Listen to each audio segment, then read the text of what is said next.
just going to quickly adjust my glasses. All right.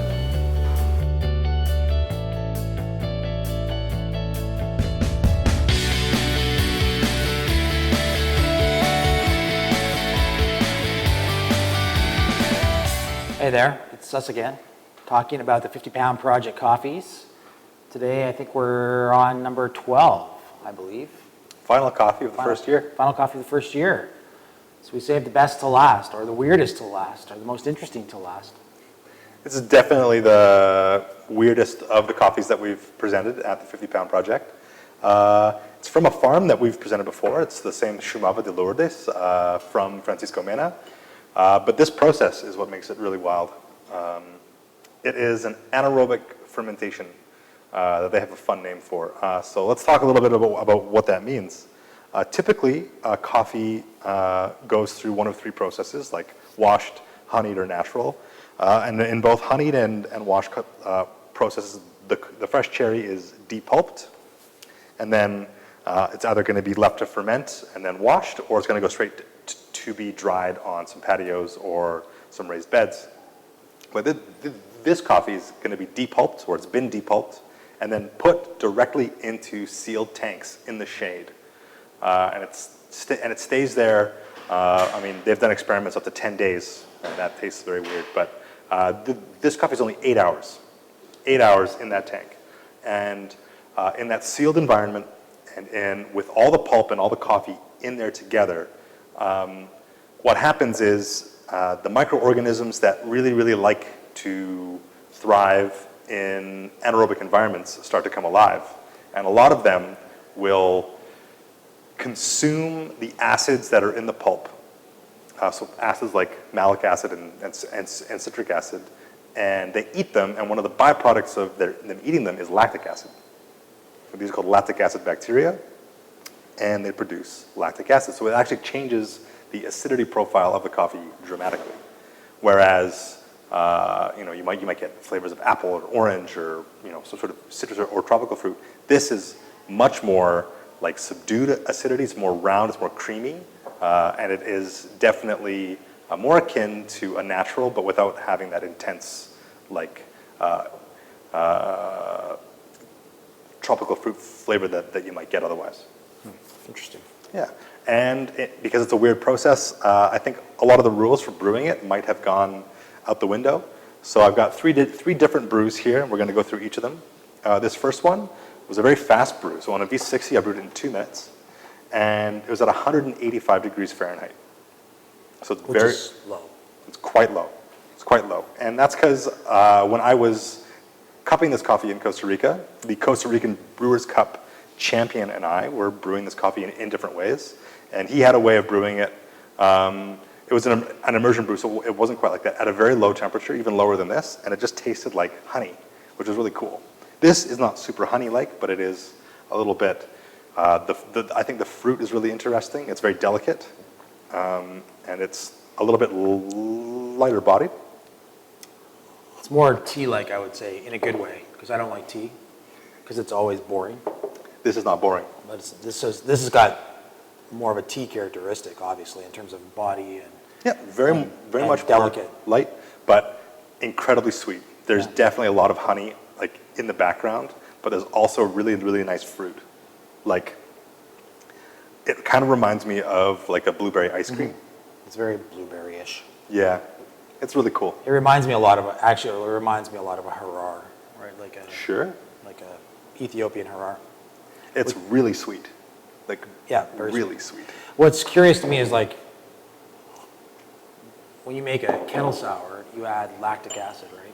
Mm-hmm. Which makes it sour. So why does the lactic fermentation in coffee not make it more sour? That's an interesting question to me. Yeah. I think that you're adding lactic acid, and that acid is doing other stuff in the kettle sour. So I don't know enough about brewing beer. But in this case, if you're going to compare directly malic acid to lactic acid is less intense. So it's having an impact. Right. So it's obviously doing something to the coffee in that process where it's accentuating fruit flavors and mellowing the acidity. Yeah. It's pretty cool. If I were to brew like, a more standard wash coffee at that temperature in those parameters, it would probably taste incredibly sour. Yeah. And in that case, it Or did green, not. astringent for Yeah. sure, right? Not in that case. So this next coffee is actually the same temperature. It's just ground finer. So it's a 2.5 minute brew. It's less sweet.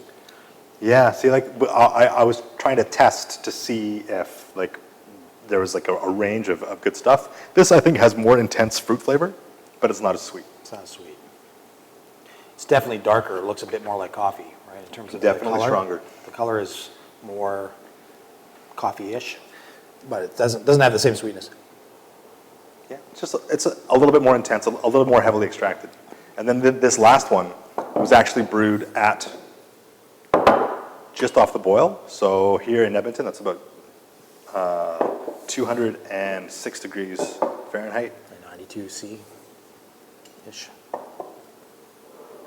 which is what we recommend you brewing coffee at, unless you're playing around. Close to. Yeah, but I mean, hey, are the right answers? Probably. Are the wrong answers?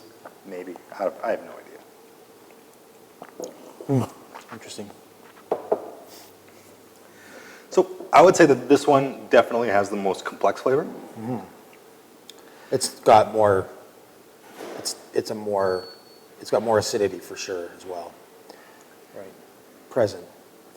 But I got to say, I like the first one better. Absolutely. The first one was super sweet. So sweet, so interesting. And this is actually ground at the same level as the very first brew was.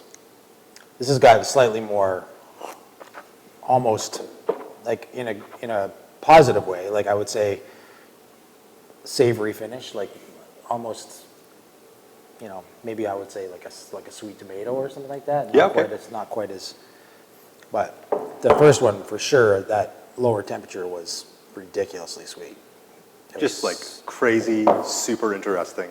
And I mean, if producers are going to be, trying these new things with different varieties and different processes, and like these processes are like, totally different and creating way different flavor potentials, I see no reason why we couldn't roast them a little bit differently or brew them a little bit differently to like bring out really more interesting qualities.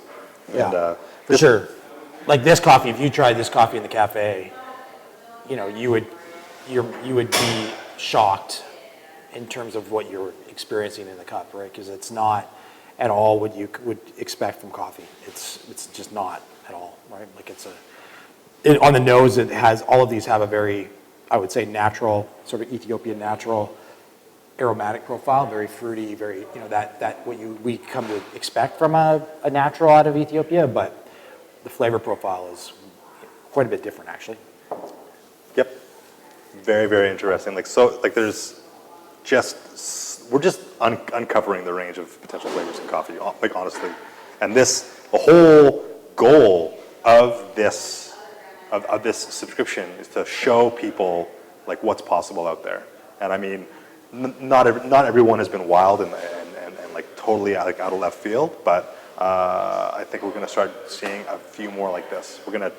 In the coming year, we're going to see some interesting variety blends. We're going to see only one geisha. We're going to see some like other like lesser known varieties. It's going to be fun. Cool. Well, and it's appropriate, I think, given the situation we're facing, from a global climate change point of view and the risks. It behooves producers to start to experiment, see what they can do, and how they can maximize revenue and maximize production and just have fun, and just like they're doing in the wine world with natural wines, and exactly, producers are playing around and going, hey, you know what, we don't always have to do it exactly the same way. We can have fun and we can try different things and see what comes out of it. And this is obviously an example of what that experimentation can yield, a really interesting and exciting and unique cup, right, of coffee, which is just like cool. You can serve this to your friends blindfolded and they might not even guess it's coffee, right? So, yeah.